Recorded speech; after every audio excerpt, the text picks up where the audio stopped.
जय आणि पार हे भारताच्या बाहेर शिकले, मला ते जमलं नाही। विकासावरनं ते भटकती आत्मावर कुठेतरी आले।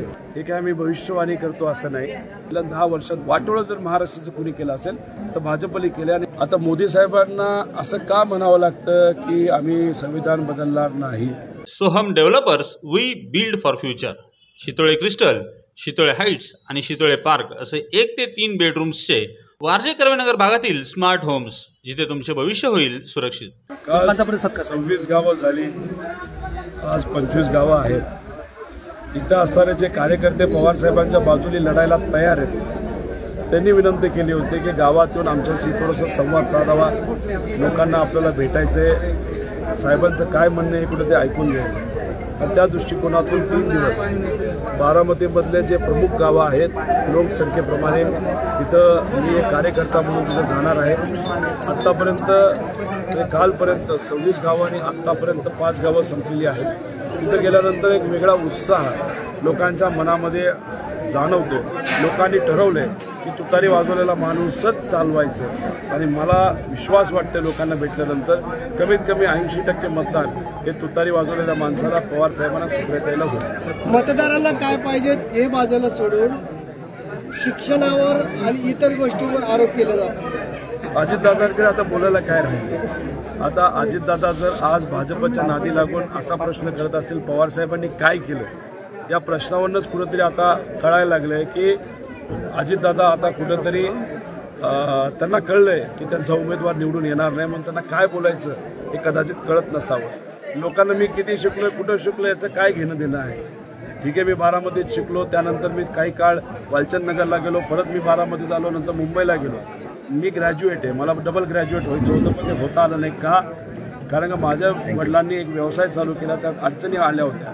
मग मी निर्णय घेतला की माझं हित न जोपासता माझे वडील जर अडचणीत असेल तर वडिलांबरोबर उभं राहणं ही आपली परंपरा आहे, म्हणून मी वडिलांबरोबर तिथं राहिलो।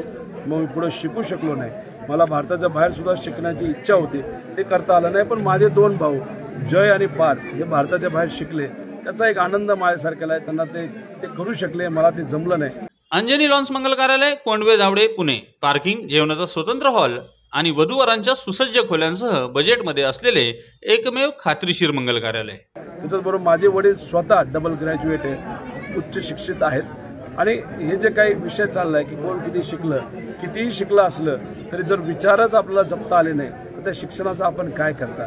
मी कमी शिकलो असलो तरी मी विचार जपत आहे आणि विचाराची साथ आणि लोकांची साथ सोडली नाही। एवढी शिकवण तरी माझ्या आजी आजोबांनी आई वडिलांनी मला दिली आणि तीच जपण्याची जबाबदारी माझ्यासारख्या कार्यकर्त्याची आहे। मोदींनी काल भटकी आत्मा असं शरद पवारांवरती आरोप, भटकी आत्मा असं आरोप केला। काय झालंय, मोदी साहेबांची अडचण झाली। काल त्यांना असं वाटलं की पुण्यामध्ये त्यांची सभा खूप मोठी होईल, पण स्टेजवरनं मागच्या बाजूला बघितल्यानंतर त्यांना जाणवलं की 60% खुर्च्या मोकळ्या होत्या। म्हणजे 4 उमेदवारांच्या सभेमध्ये 60% खुर्च्या जेव्हा मोकळ्या असतात त्यांना कळलंय की पुणे जिल्ह्यामध्ये एक सुद्धा सीट महायुतीचं निवडून येत नाही। आणि मग कुठेतरी ते डिस्टर्ब झाले असावेत आणि डिस्टर्ब होता होता विकासावरनं ते भटकती आत्मावर कुठेतरी आले। आता भटकती आत्माचं आणि विकासाचं काय घेणं देणं आहे। ठीक आहे, त्यांना कदाचित अध्यात्म माहीत नसेल। अध्यात्मामध्ये आपण बघितलं तर अनेक संतांनी सांगितलेलं आहे की आपली जे आपण व्यक्ती म्हणून आपण पंढरपूर आहोत आणि आपली आत्मा ही पांडुरंगराय आहे। त्यामुळे आत्मेला आम्ही कुठल्या दृष्टिकोनातून बघतो तर अध्यात्माच्या दृष्टिकोनातून बघतात, ते कुठल्या दृष्टिकोनातून बघतात तर भटकती आत्मा, ते विचारामध्ये भिन्नता असल्यामुळे कदाचित आहे। त्यामुळे हे भटकती आत्मा बोलण्यापेक्षा तुम्ही जे 12 लाख कोटी रुपयाचे प्रोजेक्ट गुजरातला घेऊन गेला आहात ते परत कधी देता हे मोदी साहेबांनी सांगितलं पाहिजे। हे विचारण्याचं धाडस कदाचित त्यांच्याबरोबर गेलेल्या नेत्यामध्ये नाही, पण आम्ही नक्कीच विचारू शकतो। मोदीच्या काल 6 सभा, काल 3 झाल्या, आज 3 सभा आहेत। त्यांना 400 पारचा नारा दिलेला आहे, तो पार करण्यासाठी त्यांच्या सभा आहेत। तुम्ही तर दुसरीकडे असं म्हणता की साधारणतः ते 230च्या पुढे, 200 किंवा 230च्या पुढे जाणार। नेमकं यातलं मधलं अंदाज असा आहे की भाजपला 195च्या आसपास जागा मिळतील। हे काय मी भविष्यवाणी करतो असं नाही।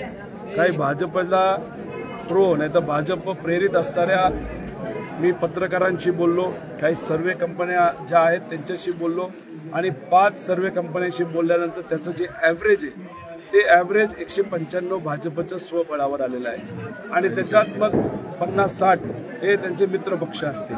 त्यानंतर इंडिया आघाडीला 230 ते 250च्या आसपास जागा मिळतील. आता जे मित्रपक्ष भाजपबरोबर गेलेले आहेत त्यांना 2019ला शहाण्यासारखं वागवलं नव्हतं, त्यामुळे ते मित्रपक्ष तिथं राहतील हे वाटत नाही. आणि महाविकास आघाडीचं समीकरण जसं आदरणीय पवार साहेबांनी केलं तसंच 4 जून नंतर पवार साहेबांचा या देशातल्या राजकारणामध्ये खूप मोठा वाटा असेल. खूप मोठे निर्णय आदरणीय पवार साहेबांच्या मार्गदर्शनाखाली घेतले जातील आणि विश्वास आहे की येत्या काळामध्ये 2024 नंतर भाजप हद्दपार झाली असेल आणि इंडिया आघाडीची सत्ता ही देशामध्ये आलेली आपण सर्वजण. नरेंद्र मोदींनी असा देखील आरोप केलेला आहे की महाराष्ट्रातील एका नेत्यानं 35 वर्ष राज्य अस्थिर करण्याचा प्रयत्न केला. आता शेतकरी अडचणीत नव्हता, शेतकऱ्याला त्याच्या पिकासाठी हमीभाव मिळत होता, विद्यार्थ्यांना स्कॉलरशिप वेळेवर मिळत होती. सगळ्यात जास्त MIDC पवार साहेबांच्या काँग्रेसच्या काळामध्ये आल्यामध्ये मुलामुलींना हाताला काम मिळत होतं.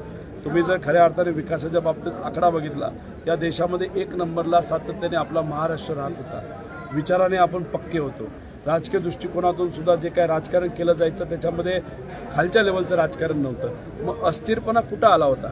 अस्थिरपणा भाजपच्या बाबतीत नक्कीच होता. भाजपला सत्तेत येता येत नव्हतं, पण भाजप सत्तेत आल्यानंतर त्यांनी काय केलं तर राजकीय परंपरा त्यांनी अस्थिर केली, लोकांना अस्थिर केलं.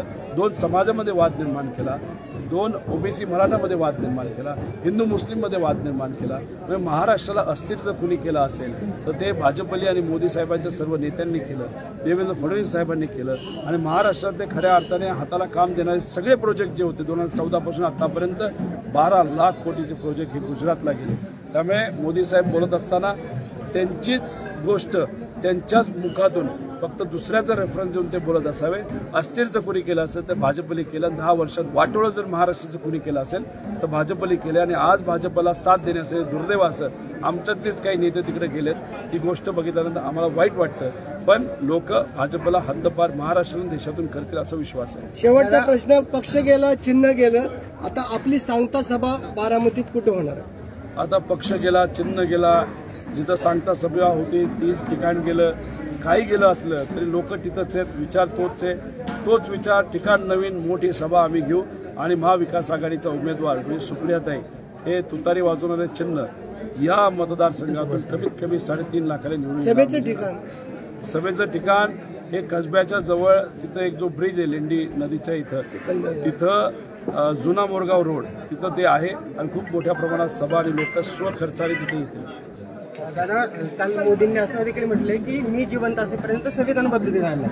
संविधान नेमकं बदलणार कोण आहे? कारण तुमच्या गटाकडून आरोप केला जातोय भाजप संविधान बदलणार आहे. आता मोदी साहेबांना असं का म्हणावं लागतं की आम्ही संविधान बदलणार नाही? कारण लोकांना कळलेलं आहे की भाजपच संविधान बदलतंय. भाजपच्या अनेक खासदारांनी या बाबतीत टीका टिप्पणी केली की आम्हाला 400 पार का करायचंय, कारण का आम्हाला संविधान बदलायचंय. त्यामुळे लोकांना आता हे कळलेलं आहे आणि लोकांना जेव्हा हे कळलं त्यानंतर मोदी साहेबांना प्रत्येक भाषणामध्ये बोलावं लागतं की संविधान बदलून देणार नाही. त्यामुळे जे लोकांना कळले ते आता लोकांच्या मनातून काढू शकत नाही, ह्यांनी किती खोटं भाषण केलं तरी. ओके, धन्यवाद.